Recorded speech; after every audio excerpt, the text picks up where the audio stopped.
Download this app for free at newsvoice.com/Jimmy or click the link under this video. So one time, I don't know how long ago this was, but one time Noam Chomsky sat down with a reporter, an interviewer. And the interviewer challenged him because he famously said, Chomsky said that under the Nuremberg standards, if we impose the Nuremberg standards on our own presidents, every one of them would be a war criminal. So this guy, since World War II, so this guy asks him, he starts to go through every president. What did this guy do? What did this guy do? Like he's thinking he's going to get him. He literally goes through every one, and here he is. He gets to George Herbert Walker Bush. And now, as far as I'm concerned, Chomsky leaves out the big things he did, like the killing the 400 people. They also did, there was more stuff they did that Chomsky's not even going to touch on. So let's just watch this. Bush won. Well, we can begin with the invasion of Panama. The invasion of Panama, which, according to the Panamanians, killed about 3,000 people, since it's never investigated. We don't know if that's true or not. This was done in order to kidnap a disobedient thug who had been supported by the United States right through his worst atrocities. Noriega, who was brought to Florida and tried for crimes that he committed mostly on the CIA payroll. Okay, that's aggression. We could go into the details of the war in Iraq, but there were... So he doesn't, which we went into some of them. So we could go into the details in Iraq. We're not gonna, but because there's lots of them there. Plainly opportunities for... They might not have worked, we don't know, but there were opportunities for diplomatic settlement, which the Bush administration refused to consider, and incidentally the press would not report, with a single exception, and Long Island Newsday, which did report the whole story throughout accurately, and is the only newspaper in the country to have done so. The Bush administration then did attack, and the attack was carried out in a manner which is criminal under the laws of war.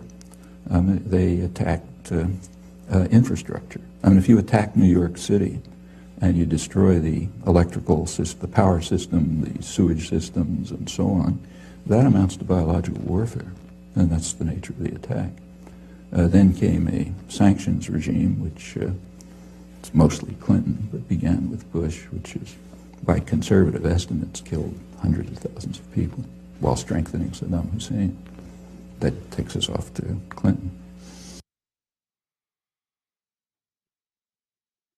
This has got to be another like People's History series that has to happen. I agree. Like a war crimes history of the United States. Like that needs to be written, preferably by Noam Chomsky. Like that's something that needs to exist. The war crime history of the United States? Totally, absolutely. Boy, talk about being on the worst seller list. Maybe at first. Well, isn't the People's History of the United States basically that? Isn't there there's a lot of... yeah. Just all you have to do is look at the same stuff we know, just through a little bit of a different lens. Mm-hmm. Like, we don't look... Instead of looking at the Iraq War through the eyes of the perpetrators, why don't you look at the Iraq War through the eyes of the victims? Right. So instead of looking at the expansion and the move west of manifest destiny in the United States, maybe you look at, maybe instead of looking at that through the eyes of the white settler, you look at it through the eyes of the Native Americans who were wiped out and genocided. Right? That would be...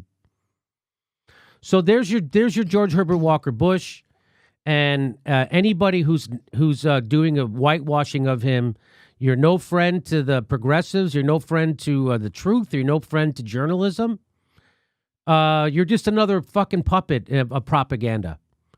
And I don't know why you would do that, but there are people doing that. Well, and you're being a sycophant to the highest degree. To the highest degree. Because guess what? The Bush family doesn't give a shit what you think one way or another. That's right. They don't care.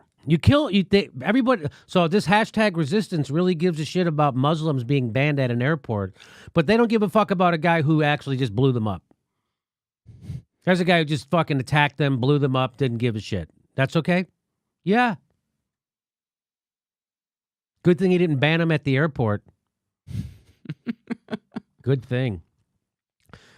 So I hope you enjoyed our trip down bullshit lane of George Herbert Walker Bush. Just west of the yellow brick road is Bullshit Lane. The road less traveled. The road less. I hope you enjoyed it. Our next live Jimmy Dore show is February 1st in Burbank, California. Go to jimmydorecomedy.com for a list of all our live shows, and please become a premium member if you can. Become a patron. It's the way we support this show because they're coming at us, and we give you bonus. We give you hours of bonus material every week. Check it out. Become a patron. And if you can, make sure you're still subscribed. They unsubscribe people every day. I know it sounds crazy. It only takes a second. Please make sure and click that bell when you subscribe so they'll send you a note.